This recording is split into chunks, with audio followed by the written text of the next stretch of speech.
সবাইকে সাদর আমন্ত্রণ, যেখানে আপনারা সবচাইতে সহজ নিয়মে বাংলার মাধ্যমে ইংরেজি ভাষাটা শিখে থাকেন।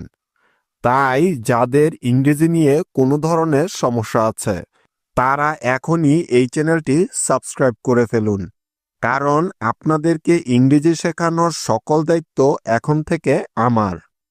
তো গাইজ, আজকের ক্লাসটি কিন্তু খুবই গুরুত্বপূর্ণ, কারণ আজকে আমরা জি বর্ণটির গ সাউন্ড হওয়া নিয়ে আপনাদের যে সমস্যা আছে সেই সমস্যাটাই চিরদিনের জন্য সমাধান করে দিব। কেমন? তো লক্ষ্য করুন, সবসময় মনে রাখবেন ইংরেজি ভাষায় গ সাউন্ডের জন্য জি বর্ণটা ছাড়া আর কোনো অক্ষর বা বর্ণ নেই।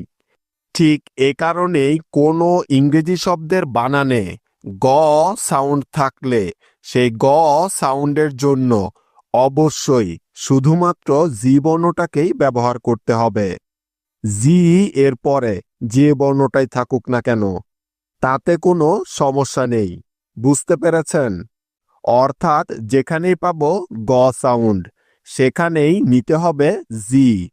ঠিক আছে, তাহলে চলুন এই নিয়মের কিছু উদাহরণ দেখে নেওয়া যাক। যেমন ধরুন, আপনাকে লিখতে বলা হলো গেট, তাহলে আপনি এই শব্দটাকে কিভাবে লিখবেন? তো লক্ষ্য করে দেখুন, এই শব্দটির প্রথমেই কিন্তু গ সাউন্ডে আছে, তাই চোখ বন্ধ করে গ এর পরিবর্তে এখানে নিতে হবে জি। কোনো কিছু দেখার বা ভাবার দরকার নেই। ঠিক আছে, তারপরে একার আছে, সেজন্য একার এর জন্য এখানে নিতে হবে ই, তাহলে জি ই মিলে হয়ে গেল গে। এখন দেখুন, তারপরে আছে ঠ, তাই ট এর পরিবর্তে নিয়ে নিলাম টি। ব্যাস, তাহলে জি ই টি একত্রে মিলে হয়ে গেল গেট। গেট অর্থাৎ জিতে গ, ইতে একার এবং টিতে ট একত্রে মিলে হয়ে গেল গেট। গেট অর্থ হলো হওয়া বা পাওয়া। আশা করি আপনাদের বুঝতে কোনো সমস্যা হচ্ছে না। তাহলে চলুন এবার পরবর্তী এক্সাম্পলটি একটু দেখে নেওয়া যাক। যেমন ধরুন, এবার আপনাকে বলা হলো গিভ এই শব্দটিকে ইংরেজিতে লেখার জন্য, তাহলে আপনি কিভাবে লিখবেন? তো দেখুন, এই শব্দটির প্রথমেই কিন্তু গ আছে, তাই কোনো চিন্তাভাবনা ছাড়াই এখানে গ এর জন্য নিয়ে নিতে হবে জি বর্ণটা, কারণ এটাই হলো নিয়ম। তারপরে আছে ইকার, তাই ইকার এর পরিবর্তে নিয়ে নিব আই। যেহেতু আই এর কমন সাউন্ড হলো ই বা ইকার, তাহলে জি আই মিলে হয়ে গেল গি। এখন এই জায়গাটা একটু ভালো করে লক্ষ্য করুন। এবার বাকি আছে ভ। সবসময় মনে রাখবেন, কোনো ইংরেজি শব্দের একদম শেষে এই ভ থাকলে, অর্থাৎ বড় ভ থাকলে, অর্থাৎ মোটা ভ সাউন্ড থাকলে তার জন্য সবসময় ভি বর্ণটাকে নিতে হবে এবং তারপরে অবশ্যই একটি ই নিতে হবে। তার মানে শব্দের শেষের বড় ভ এর জন্য নিতে হবে ভি এবং ই একসাথে। ঠিক আছে, সুতরাং জি আই ভি ই একত্রে মিলে হয়ে যাবে গিভ, অর্থাৎ জিতে গ, আইতে ইকার এবং ভিইতে ভ একত্রে মিলে হয়ে গেল গিভ। গিভ অর্থ হলো দেওয়া। আশা করি তোমরা এখন এই নিয়মটি খুব ভালো করে বুঝতে পেরেছ। এবার তাহলে চলুন আমাদের সর্বশেষ উদাহরণটি দেখে নেওয়া যাক।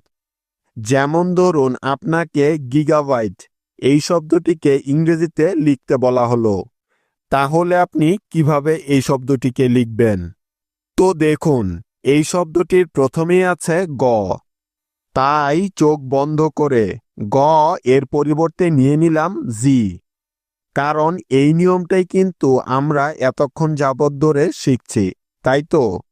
তারপরে আছে ইকার, তাই ইকার এর পরিবর্তে এখানে নিতে হবে ওয়াই। কারণ আমরা জানি যে আই এবং ওয়াই হলো যমজ ভাই, অর্থাৎ টুইন ব্রাদার্স। তার মানে আই এবং ওয়াই এর সাউন্ড একই রকম হয়। তবে কখন কোন বর্ণটি ব্যবহার করতে হবে সেটা তোমরা আমার ওয়াই সাউন্ডের ভিডিওটি দেখলেই খুব ভালো করে জেনে যাবে।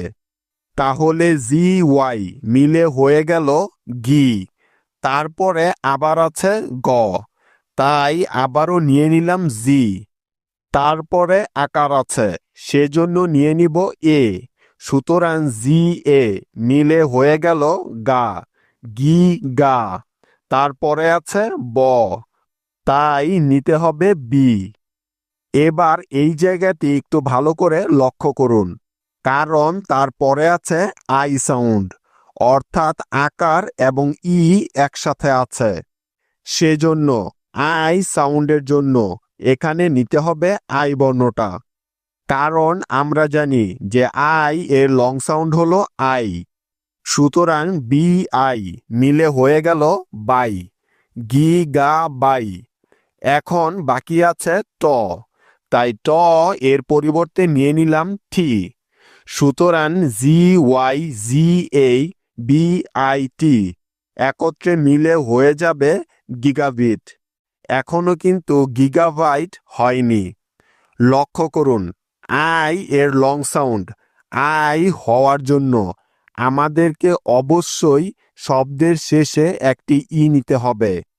কারণ লং সাউন্ডের ক্লাসে এই নিয়মটা আমরা খুব ভালো করে শিখেছিলাম যে কোনো শব্দের শেষে ই থাকলে ওই ইটা সবসময় তার আগের ভাওয়েলকে লং সাউন্ড করে দেয়।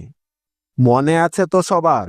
তাই আই এর লং সাউন্ড পাওয়ার জন্য এই শব্দের শেষে একটি অতিরিক্ত ই নিতে হবে।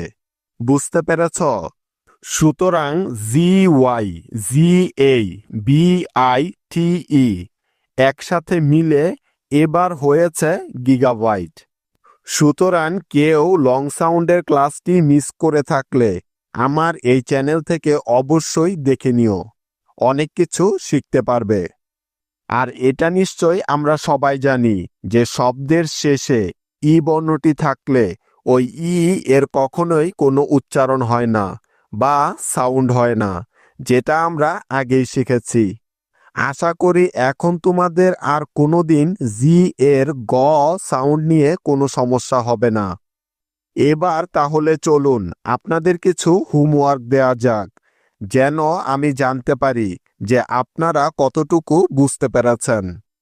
আপনাদের আজকের প্রথম হোমওয়ার্কটি হলো গিফট, দ্বিতীয় হোমওয়ার্কটি হলো গ্যাপ এবং সর্বশেষ হোমওয়ার্কটি হলো গান। এখন আপনাদের কাজ হলো এদের ইংরেজি বানানগুলো লিখে আমাকে কমেন্টে দেখানো।